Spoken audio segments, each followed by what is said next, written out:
네, 저희 2부 종목 상담 계속해서 이어가 보도록 하겠습니다. 2부는 이 두 분과 함께 보도록 할게요. 자, 오늘은 김시은 팀장 그리고 최진욱 본부장 모셨습니다. 두 분 어서 오세요. 네, 안녕하세요. 네, 그럼 계속해서 다음 시청자분 바로 만나보도록 하겠습니다. 시청자님 안녕하세요.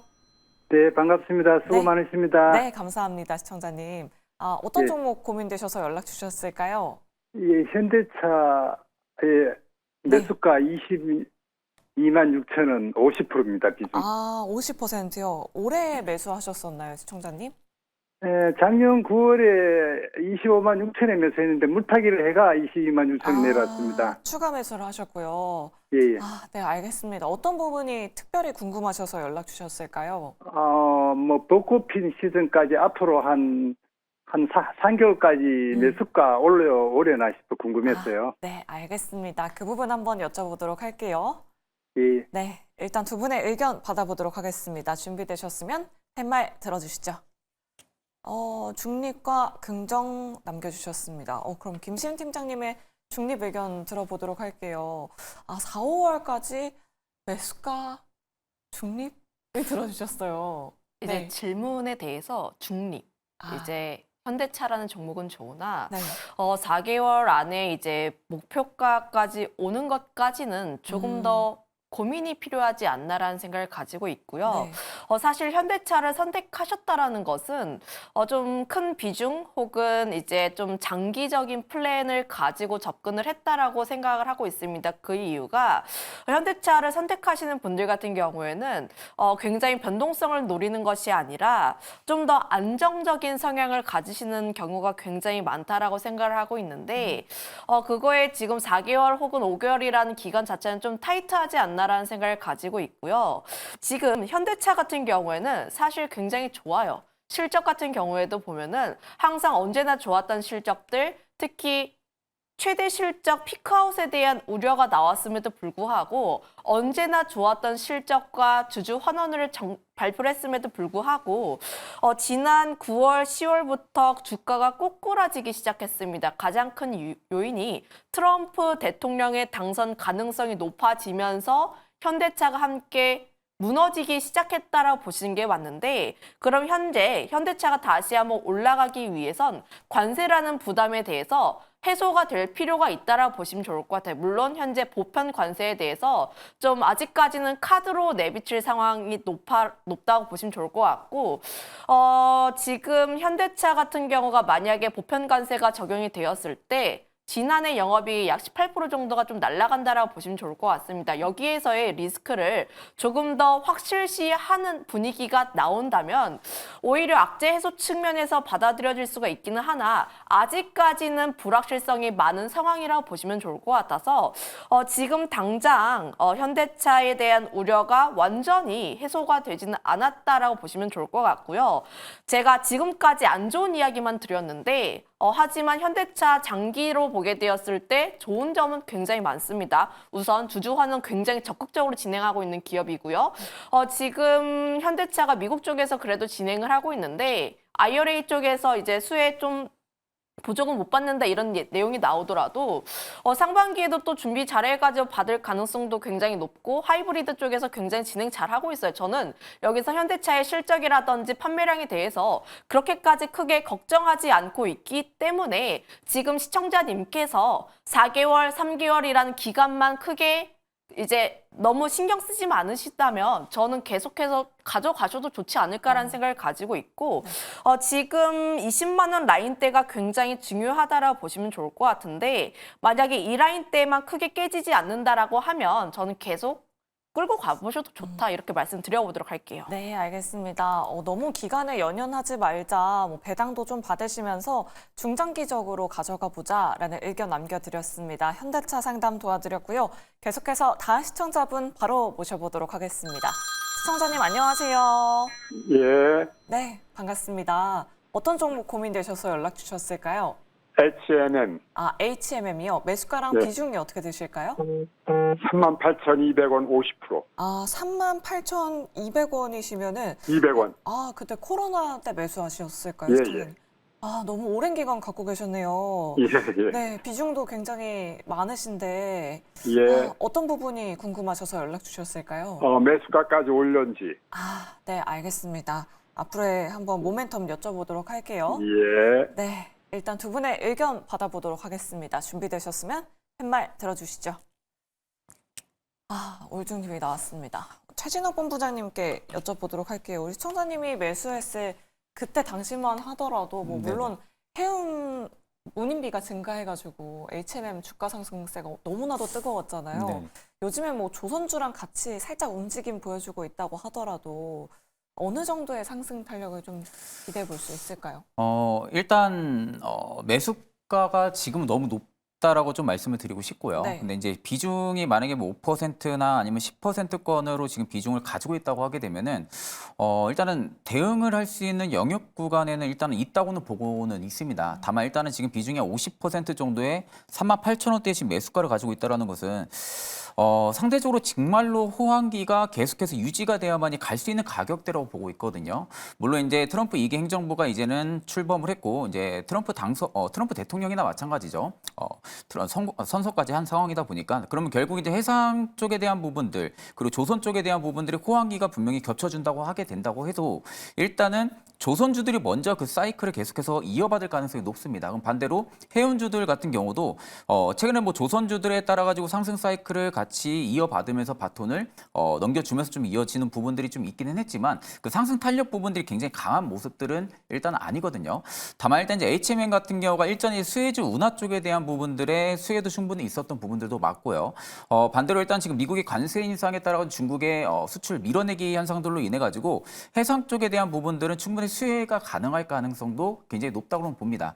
다만 일단 지금 컨테이너 운임지수 자체가 계속해서 추세를 밑으로 내려주고 있는 상황이거든요. 일단 이제 우리가 앞전에 2024년 4월 달 당시에 저가를 찍고 그때부터 좀 반등이 강하게 좀 들어와줬던 부분들이 있습니다. 지금 그 저가 라인까지 거의 근접해 있는 상황들은 맞아요. 그렇다라는 것은 지금 해운주들 입장에서는 반등이 충분히 나와줄 수 있는 구간들도 사실이라는 거죠. 운임지수가 많이 떨어졌기 때문에. 그럼 운임지수의 반등에 따라 가지고 HMM도 마찬가지고 뭐 흥하해운이나 대한해운도 마찬가지고 반등이 나와줄 수 있는 구간대는 현재 시기적으로 맞기는 합니다.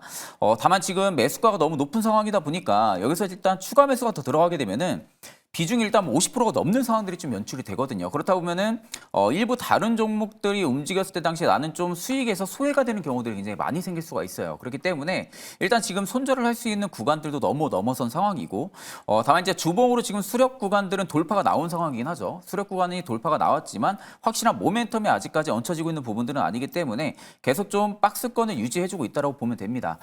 그렇다 하게 되면 일단은 50% 비중을 그대로 일단은 유지하시는 걸 추천을 드리고 15,400원에 대한 부분들을 저가 라인만 이탈 안 해준다 하게 되면 일단은 우리가 우상향은 좀 충분히 기대는 해볼 수가 있어요.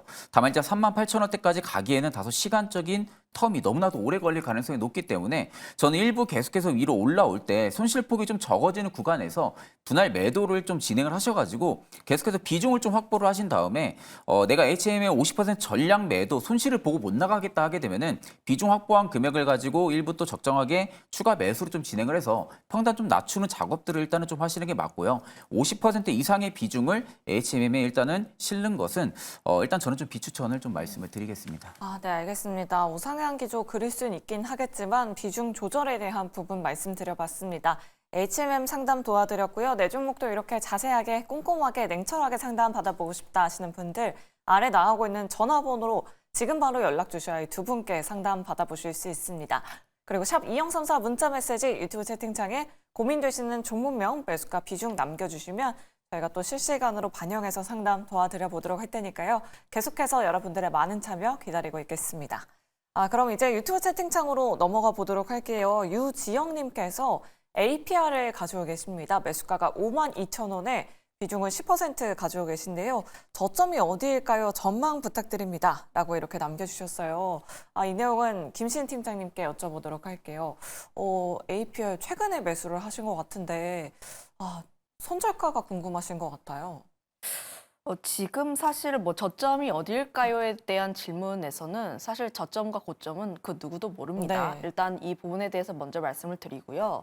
다만 우리가 차트적인 부분에 있어서 지켜줘야 하는 선 라인대가 있는데 그 라인대 같은 경우가 현재로서는 지금 46,500원 라인대라고 보시면 좋을 것 같아요. 조금 더 위로 올라가게 되었을 때 5만 원 라인대인데 지금 이 부분대 라인을 약간은 내려간 상황들 그럼 그 아래를 보게 되었을 때 46,500원 45,500원 라인대라고 보시면 좋을 것 같은데 다만 이 라인대에서 너무 이제 마이너스에 대해서 집착을 하시기보다는 이 종목이 과연 다시 한번 움직일 수 있을 만한 모멘텀이 무엇이 있는지를 조금 더 관심 있게 보시면 좋을 것 같습니다.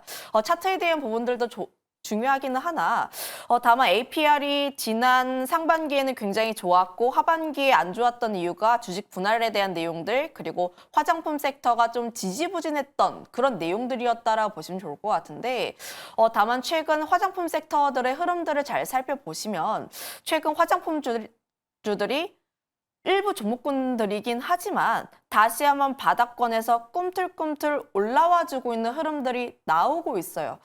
지금 화장품을 보게 되었을 때 좀 다시 한번 양호하게 움직이려는 흐름들이 나와주고 있는 상황들 그런 미용 의료기기 쪽에서의 움직임 역시도 함께 기대를 해볼 수가 있는데 홈뷰티 디바이스 기기이신 것은 아마 알고 접근을 하셨을 것 같아요. 이 종목 아시는 분들은 이제 많이들 사용하신 분들이 접근을 하시다 보니까 직접 사용한 분들이 또 사시더라고요. 보통 이제 네. 화장품이라든지 미용 의료기기 하시는 분들은 자기가 이제 직접 피부과를 가시거나 혹은 효능을 보고 괜찮다 싶은 분들이 많이들 접근하시는데 수출 데이터를 보게 되었을 때 4분기가 전분기 대비했을 때 홈뷰티가 9% 정도 감소하긴 했는데 다만 전년 동기 대비했을 때 40% 넘게 올라갔어요. 근데 우리의 생각보다 잘 나왔다라고 하는 게 사실 3분기에 블랙 프라이데이 있으면서 선제적인 물량이 어느 정도 깔려있는 상태에서도 이 정도의 수출 물량이 나왔다라는 겁니다.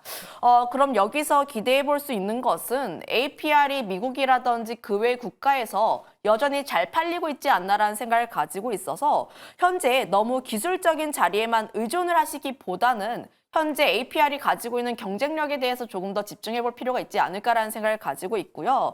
다만 45,500원 라인대, 만약에 이 라인대를 어느 정도 이탈을 하는지 안 하는지 정도만 좀 체크를 해보실 필요가 있지 않을까. 그리고 목표가 같은 경우에는 55,000원 라인대 정도로 제시를 드릴 텐데 이 라인대가 박스권 상단 라인대라고 보시면 좋을 것 같아요. 만약에 이 라인대를 어떻게 돌파하는지가 가장 중요하다 보니까 목표가까지 한번 설정을 드려보도록 하겠습니다. 네, 알겠습니다. APR 목표주가 손절가 말씀드려봤습니다. 우리 시청자분 잘 참고해 보시길 바라겠고요. 다음으로 김미수님께서 삼성 SDS를 가지고 계신다라고 연락 주셨습니다. 매수가가 14만 1,600원에 비중 15% 가지고 계신데요. 대응 전략 부탁드려요 라고 이렇게 남겨주셨거든요. 이 내용은 본부장님께 여쭤보도록 하겠습니다. 삼성 SDS 우리 시청자분이 매수하자마자 계속 지금 빠지고 있고 이번 주 목요일이 실적 발표인 걸로 알고 있는데 실적 네네. 부진에 대한 이야기도 지금 계속 나오고 있어요. 지금이라도 정리를 해야 될까요? 사실 실적에 대한 부분들 4분기 실적도 안 좋을 것으로 좀 저도 판단은 하고 있는 상황이거든요. 네. 일단 이제 뭐 삼성전자의 매출이 거의 한 60%에 달하고 있는 기업이다 보니까 사실상 뭐 삼성전자가 기업에 대한 매출이 좋지 못하면 삼성 SDS 같은 경우도 결국에는 매출적인 실적 부분들 타격을 받을 수밖에 없는 부분들이죠.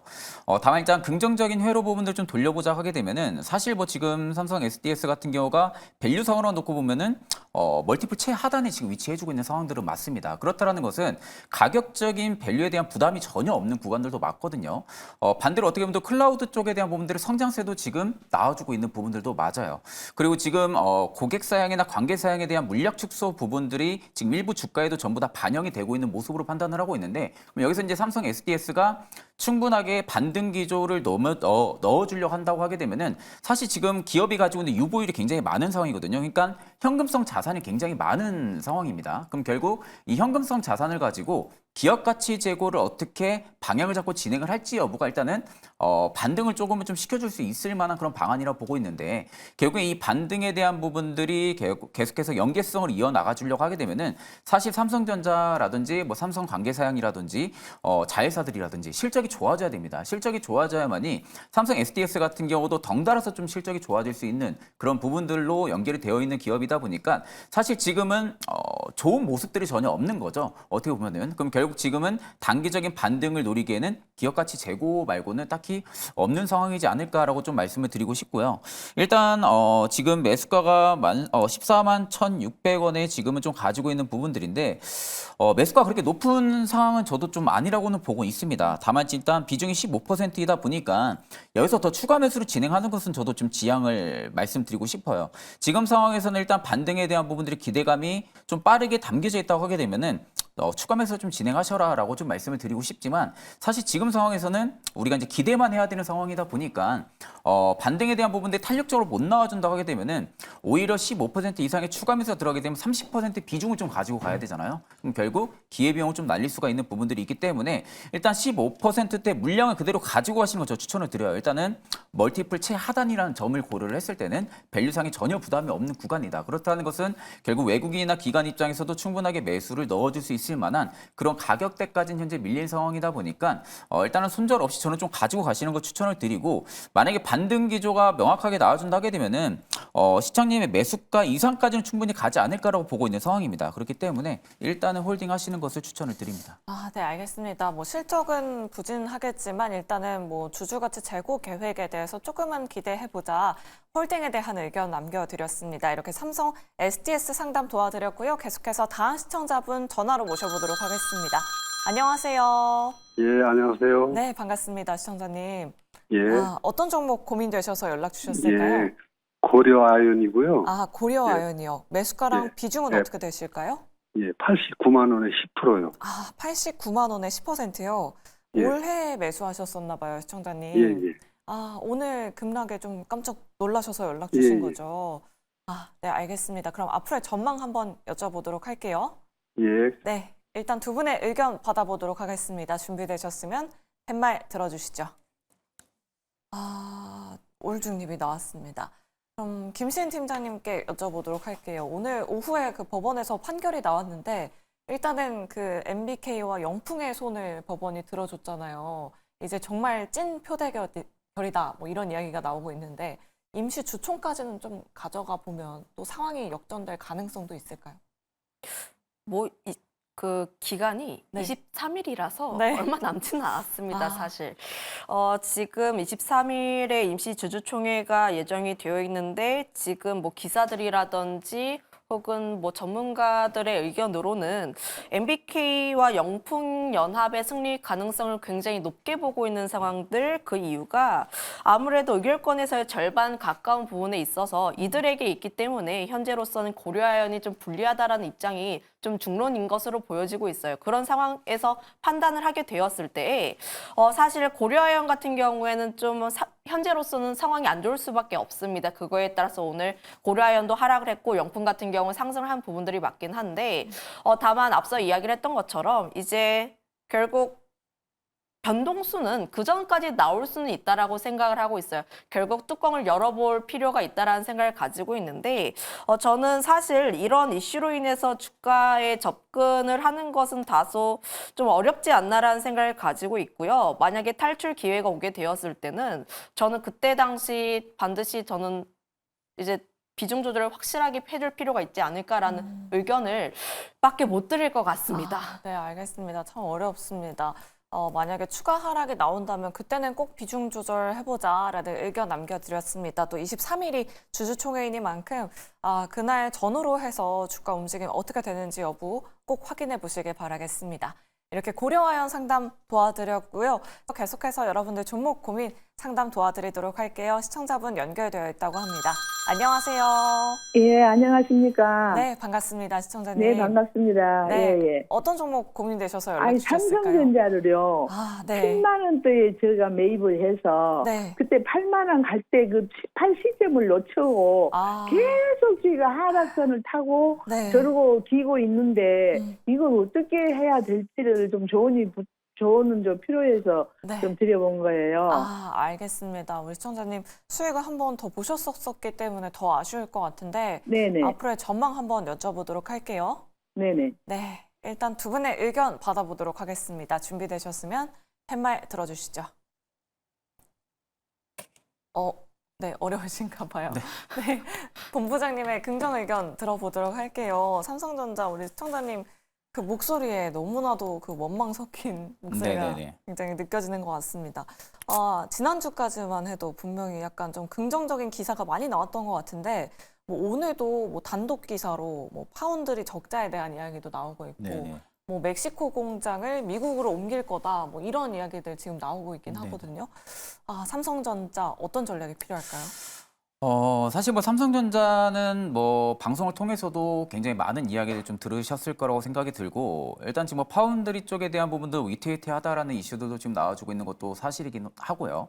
일단 SK하이닉스 쪽에 대한 부분들에서도 지금 선두권을 거의 뭐 뺏긴 상황이나 마찬가지죠. 그러다 보니까 일단은 그만큼 좀 삼성전자의 기대 심리가 높았던 부분들, 투심이 높았던 부분들이 일단 온전하게 저희 뭐 거의 보게 되면 외국인과 기관 쪽에서 좀 많이 죽어준 모습들이 또 포착이 되고 있는 상황이고 일단 지금 5세대 디램 쪽까지도 전면적으로 재설계를 지금 진행을 한다라고 합니다. 그렇다는 것은 5세대 디램 쪽에 대한 부분들의 생산 수율 부분들, 셀 부분 쪽에 있어서도 일단은 문제점이 있었다라고 좀 볼 수가 있는 부분들이고 이게 이제 결국에는 재설계에 대한 부분들을 조치를 취한다라는 것은 삼성전자 입장에서 베팅을 한 거예요. 그러니까 결국엔 지금 전면적으로 재설계를 진행을 해서 보다 더 나은 디램에 대한 부분들의 수율을 좀 높여 나갈 그런 부분들 특단의 조치를 하다 보니까 결국 이제 앞전에 나왔던 부분들 6세대 디램 쪽에 대한 부분들이 이야기도 좀 많이 나왔었거든요. 근데 그 6세대 디램 쪽도 결국에는 5세대 디램을 재설계를 하다 보니까 이 개발이 지연이 될 수밖에 없겠죠. 그러다 보니까 지금 삼성전자에서 내놓았던 부분들이 6개월에서 한 1년 정도에 대한 부분들의 지연 이슈도 일단 있었던 상황이고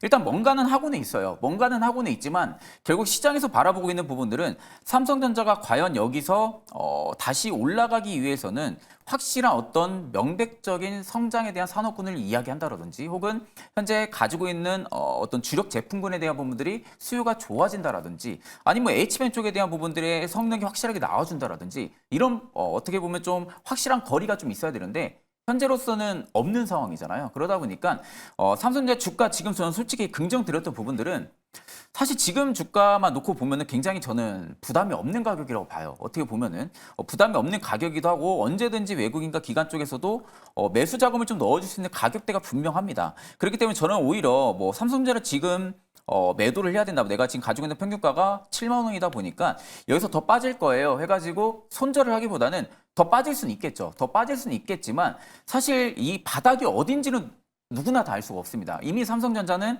바닥까지 저는 왔다고 개인적으로도 생각을 하거든요.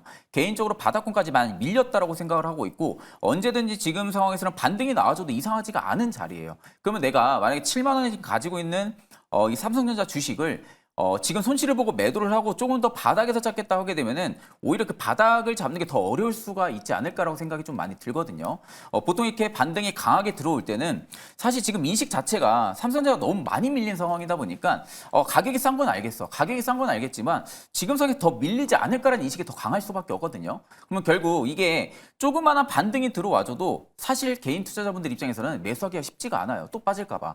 그러다 보니까 일단 저는 가지고 있는 게 좀 맞다고 보고 있는 상황이고요. 일단 비중이 20% 정도밖에 되지가 않는 상황이다 보니까 저는 뭐 비중에 대한 부담도 많지가 않다고 봅니다. 비중에 대한 부담도 지금 많지가 않기 때문에 저는 오히려 지금 자리에서 조금 더 빠진다고 하게 되면 4만 원대를 한 번 더 찍게 된다든지 혹은 4만 9천 원대까지 한 번 더 밀리는 구간이 들어와 준다고 하게 되면은 이때가 외국인과 기관이 좀 자금이 많이 들어올 때 구간이었거든요. 여기까지 다시 밀릴 경우에 저는 오히려 추가 매수 좀 진행하시는 게 맞지 않을까 보고 있어요. 그래서 토탈적으로 비중 자체를 한 30%에서 40% 정도로 좀 조정을 해 두시고 그대로 일단 저는 가지고 가시는 걸 추천을 드려요. 사실 뭐 삼성전자가 여기서 무너진다라는 것 자체가 사실 뭐 생각 하기 나름이긴 하겠지만 저는 그럴 경우는 거의 없다라고 보고 있는 상황이고요. 어떻게 해서든 일어날 가능성은 높다고 봅니다. 그렇기 때문에 일단은 저는 홀딩 혹은 또 추가 매수 조금 더 진행을 해서 가지고 가시는 걸 추천을 드립니다. 아, 네, 알겠습니다. 더 빠질 가능성도 조금은 염두를 해두자. 오히려 5만 원 언더로 내려왔을 때는 그때는 비중을 30%에서 40% 정도로 확대해보자. 평단가를 확 낮춰보자라는 전략 말씀드려봤습니다. 우리 시청자님 잘 참고해 보시길 바라겠고요. 다음으로 ABL 바이오 상담 도와드려 보도록 하겠습니다. 뒷번호 1658번님이시고요.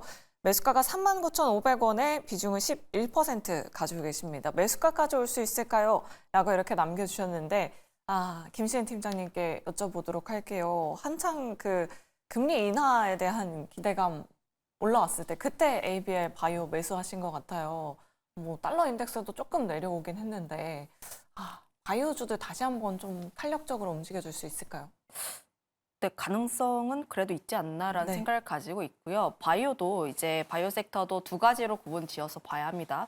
첫 번째 뭐 실체가 있는 기업 혹은 두 번째 실체가 없는 쪽이라 보시면 좋을 것 같은데 작년 같은 경우는 금리 인하에 대한 기대감으로 해서 바이오 섹터 전반적인 훈풍들이 돌았지만 올해 같은 경우에는 기술 수출이라든지 혹은 ADC 이런 실체가 있는 기업들 혹은 기술에 대한 경쟁력이 있는 기업들 위주로의 움직임이 그래도 나오지 않을까라는 생각을 가지고 있어요. 그래도 ABL 바이오가 첫 번째에 해당하는 기업이다 보니까 저는 그래도 긍정에 대한 의견을 드려보고 싶고요. 앞서 이야기를 했던 것처럼 바이오 섹터에서의 가장 큰 관건은 금리에 대한 속도라고 보시면 좋을 것 같습니다. 사실 JP모건 헬스케어 컨퍼런스라는 이벤트가 있었음에도 불구하고 바이오 섹터가 좀 힘을 쓰지 못했던 게 금리에 대한 속도가 어떻게 될 것인지 특히 트럼프 같은 경우가 보편 관세를 진행하게 되었을 때 물가에 대한 우려들 그거에 따라서 금리가 다시 한번 또 요동칠 수가 있다라는 우려들로 인해서 다시 한번 좀 힘을 쓰지 못했지만 그럼에도 불구하고 저는 금리 물론 트럼프에 대한 불확실성이 남아 있기는 해요. 하지만 이에 대한 내용들이 점점 불확실성이 해소가 되는 측면으로 가지 않을까라는 생각을 가지고 있고 결국 바이오 같은 경우 이제 금리 같은 경우에 방향성은 정해져 있습니다. 속도에 대한 부분이라고 생각을 하고 있어서 저는 홀드에 대한 부분들 그리고 매수가까지도 저는 계속 관심 있게 봐도 좋지 않을까라는 의견을 드려보도록 할게요. 네, 알겠습니다. ABL 바이오 매수가까지 가능하다. 홀딩에 대한 의견 남겨드렸습니다.